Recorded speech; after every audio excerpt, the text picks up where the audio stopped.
सुनिए जी, अपने कमल की विद्या अभ्यास कराने की उम्र हो गई है।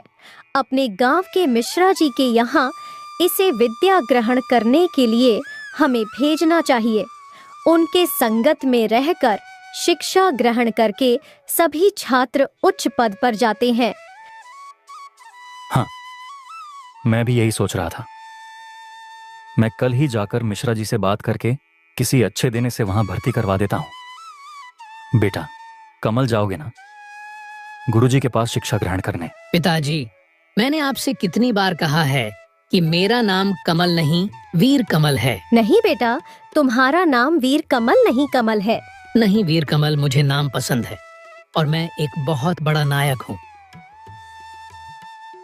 ठीक है, रहने तो भाग्यवान अभी नादान है, वो धीरे धीरे खुद समझ जाएगा। आप इसे ज्यादा बढ़ावा मत दीजिए।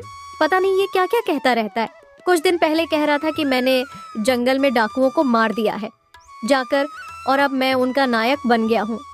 अब आप ही बताइए। अरे देखो, किसको पता रात में हमारे सोने के बाद ये सच में जाकर डाकुओं से भिड़ गया हो। चलो, कल मैं इसे गुरुजी के पास ले जाता हूँ। इसके अगले दिन वो कमल को लेकर गुरुजी के पास जाने के लिए निकलते हैं। तभी रास्ते में, पिताजी, हम लोग कहाँ जा रहे हैं? क्या हम शहर जा रहे हैं? अगर शहर जा रहे हैं तो रास्ते से मुझे तलवार दिला देना, वो भी किसी राजा की तरह। मैं जहां तक जानता हूं कि ज्यादातर बच्चे खिलौने मांगते हैं और तुम हो कि तलवार धनुष दिलाने को कहते हो। सुरेश और कमल जिस रास्ते पर जा रहे थे, वहां एक हाथ में तलवार लिए मूर्ति थी जो किसी सेनापति की थी। पिताजी देखिए, देखिए मेरी मूर्ति। ये तुम क्या कह रहे हो? पता है कौन है वो? तो जिन्हों इस गांव की रक्षा की है, महान वीर कमल जी एक समय में वो इस गांव के रक्षक हुआ करते थे। मुझे पता है पिताजी, मैं वीर कमल ही हूँ। ठीक है, मान लिया वो तुम ही हो। अब चलो गुरुजी के पास चलते हैं। इसके बाद वो दोनों गुरुजी के पास पहुंच जाते हैं। गुरुजी, मैं चाहता हूँ कि आप ही इसका विद्या पाठ कराएं। आपका बेटा तो बहुत प्यारा है। ठीक है, इसे मैं ही पढ़ाऊंगा। तुम्हारा नाम क्या है बेटा? मेरा नाम वीर कमल है, वीर कमल। अच्छा, तो उस महान व्यक्ति के नाम पर आपने इसका नाम रखा है? नहीं गुरुजी, इसका नाम कमल है, पर पता नहीं क्यों इसे वो नाम पसंद ही नहीं है। इसे तो बस वीर कमल नाम ही पसंद है। सभी को अपना नाम वीर कमल ही बताता है। वैसे इसके माथे पर ये क्या हुआ है? क्या कोई इसको चोट लगी है? नहीं गुरुजी, ये इसे जन्म से ही है। पूछने पर कहता है कि किसी ने इसे सर पर मारा है। हाँ गुरुजी, और उसका नाम? अब बस करो, अपनी कहानी शुरू मत कर देना। ये यही करता रहता है, वीर कमल जी की बातें करता रहता है। लगता है जब तक इस गांव में रहेगा ये यही कहेगा। एक काम करो, शहर में मनोज नाम का एक गुरुजी है, इसका विद्या पाठ आप वहीं करवाइए। विद्यापुर होने तक इसे आप वहीं रखिएगा। हो सकता गांव से दूर रहेगा तो सब कुछ भूलकर ये एकदम ठीक हो जाएगा। इस तरह गुरुजी के कहे अनुसार सुरेश ने कमल को शहर में विद्या ग्रहण करने के लिए भेज दिया। 10 वर्ष पूरे हो गए। कमल अपनी विद्या पूर्ण करके अपने गांव वीर कमल वापस आया। बेटा कमल, अब तेरी पढ़ाई पूरी हो गई। अब क्या करने का सोचा है? गांव में किसानी करोगे या फिर राज दरबार में कोई नौकरी करने का निर्णय लिया है? पिताजी, मैं युद्ध कला सीखना चाहता हूँ। राजधानी के पास एक गुरुजी रहते हैं, मैं उनसे मिलकर उन्हीं से एक कला सीखने की सोच रहा हूँ। बेटा, युद्ध कला हम जैसों का इससे क्या लेना देना? बेटा, तुम यहीं गांव में रहकर किसानी कर लो। युद्ध मार धार से हमें क्या मतलब बताओ, तुम ये सोचने वाली बात नहीं है। पिताजी, मैं वीर कमल हूँ, मुझे युद्ध कला की जानकारी है और वैसे भी वो मेरा पिछला जन्म था। मैं गुरुजी से एक कला सीखकर इस अल्प विधा में निपुण होना चाहता हूँ, विश्वास कीजिए। अरे इसका फिर से शुरू हो गया। चलिए जी, इसे गुरु मिश्रा जी के पास ले चलते हैं।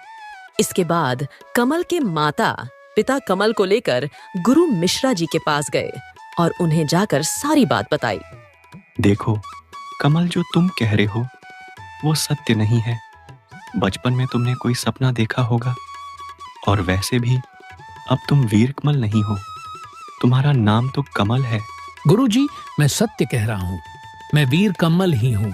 इस राज्य का उपसेनापति रह चुका हूँ। ये देखिए मेरे माथे पर निशान। मैं बताता हूँ आपको ये कैसे हुआ था।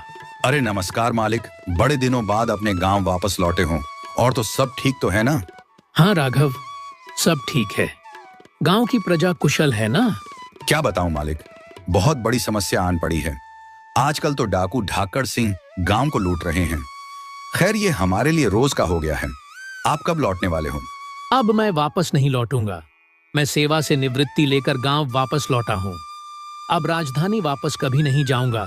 ये सब छोड़ो, तुम कह रहे थे कि डाकू आजकल गांव को लूट रहे हैं। हाँ मालिक, फसल हाथ लगते ही वो हमसे सारा अनाज छीन कर ले जाते हैं। उन्हें रोकने वालों को वो जान से मार भी देते हैं।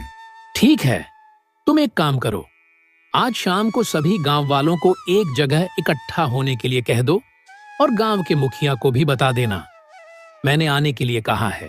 जब शाम होती है तो गांव के सारे लोग चौपाल पर इकट्ठे हो जाते हैं।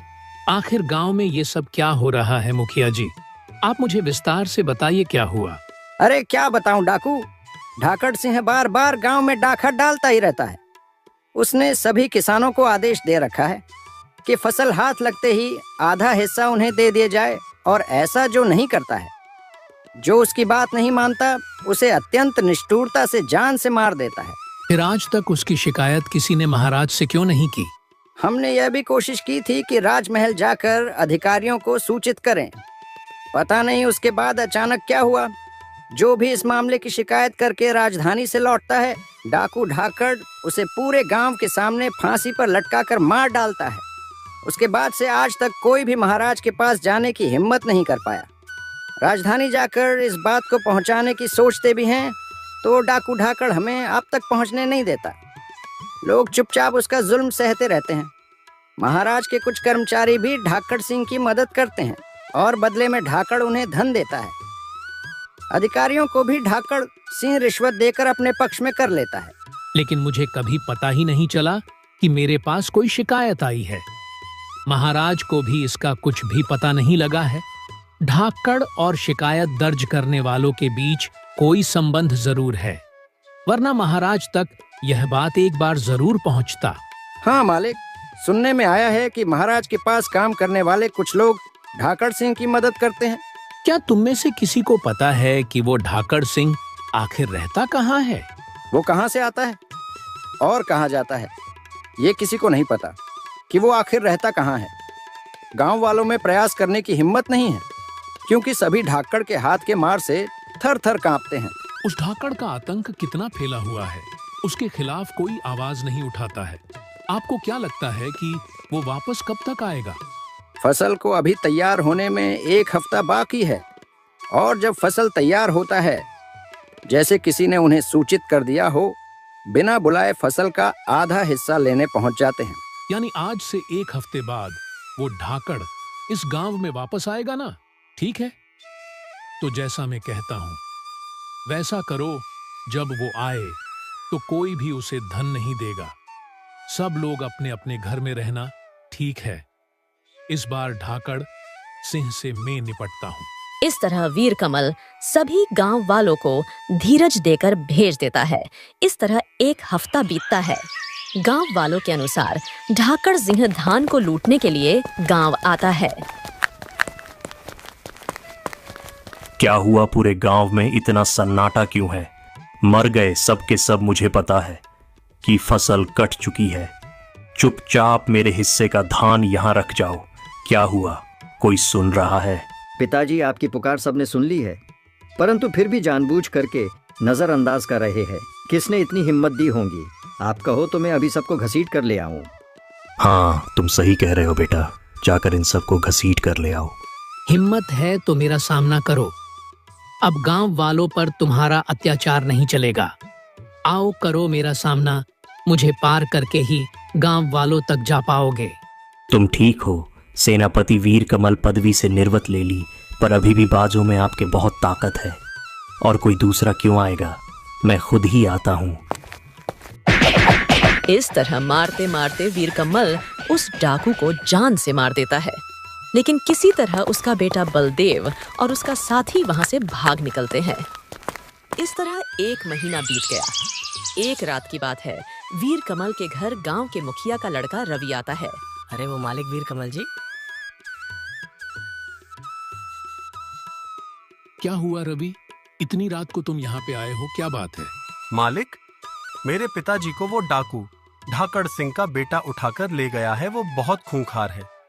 मुझे भय है कहीं वो मेरे पिता को मार ना दे। मेरे पिता को बचा लो मालिक। बेटा रवि, आप घबराओ नहीं, तुम्हारे पिताजी की रक्षा करना मेरी जिम्मेदारी है। क्या तुम्हें पता है कि वो किस तरफ गए हैं? बताओ मुझे। मालिक, मैं जानता हूँ कि वो उन्हें कहाँ लेकर गए हैं। तो चलो चलते हैं। फिर गांव के मुखिया का बेटा रवि वीर कमल को साथ लेकर डाकू ढाकड़ सिंह के बेटे बलदेव के अड्डे पर चला जाता है। आ गया ना वीर कमल, मेरे पिताजी को मारा है ना तूने, अब तुम्हारी हत्या मेरे ही हाथों से होगी। देखो, अब तुमने चोरी चकारी छोड़ दी है तो मेरा तुमसे कोई लेना देना नहीं है। मुखिया जी को छोड़ दो, मैं तुम्हें कुछ नहीं करूंगा, वरना मैं क्या कर सकता हूँ ये तो तुम अच्छी तरीका से जानते ही हो। अच्छा, लेकिन गांव के मुखिया तो हमारे पास नहीं है, हम उन्हें नहीं लेकर आए थे। ये सब तो तुम्हें यहाँ बुलवाने के लिए रवि के साथ रचाई गई साजिश थी। इस तरह वीर कमल और बलदेव बात कर ही रहे थे कि तभी रवि एक बड़ा पत्थर से वीर कमल के सर पर मार देता है। रवि, तुमने मेरे साथ विश्वासघात किया है। तुम्हारे पिताजी बहुत भले इंसान हैं, पर तुमने इन डाकुओं के साथ मिलकर मेरा प्राण लेने की इस तरह से योजना बनाई है। मैं तुम्हें कभी माफ नहीं करूंगा। इसका बदला मैं लूंगा तुमसे। मैं वापस आऊंगा। इतना कहकर वीर कमल का प्राण निकल जाता है। ये मर चुका है, इसे तुम लोग यहीं पर दफना दो। तुम लोगों पर किसी को संदेह ना हो, इसलिए आज के बाद इस गांव में चोरी करने के लिए मत आना। इस तरह मुझे मारकर जंगल में वहीं दफना दिया था। मैं लंबे समय तक गांव वापस नहीं आया तो मेरे स्मृति में गांव वालों ने मेरी मूर्ति बनाकर रख दी। देखिए, मेरे माथे पर जो निशान है, ये गांव के मुखिया के बेटे रवि ने मुझे मारा था, इसीलिए ये निशान आ गया। और फिर सबको वीर कमल अपनी समाधि के पास ले जाता है और उसके बाद वीर कमल पहले मुखिया के बेटे रवि को जान से मार देता है। उसके बाद उस ढाकड़ सिंह डाकू को भी मार देता है। और जैसे ही वीर कमल अपने घर पहुंचता है, वह तुरंत बेहोश हो जाता है। जब उसे पुनः होश आता है तो वह पुनर्जन्म की सारी बातें भूल जाता है और अपने माता पिता के साथ खुशी से रहने लगता है।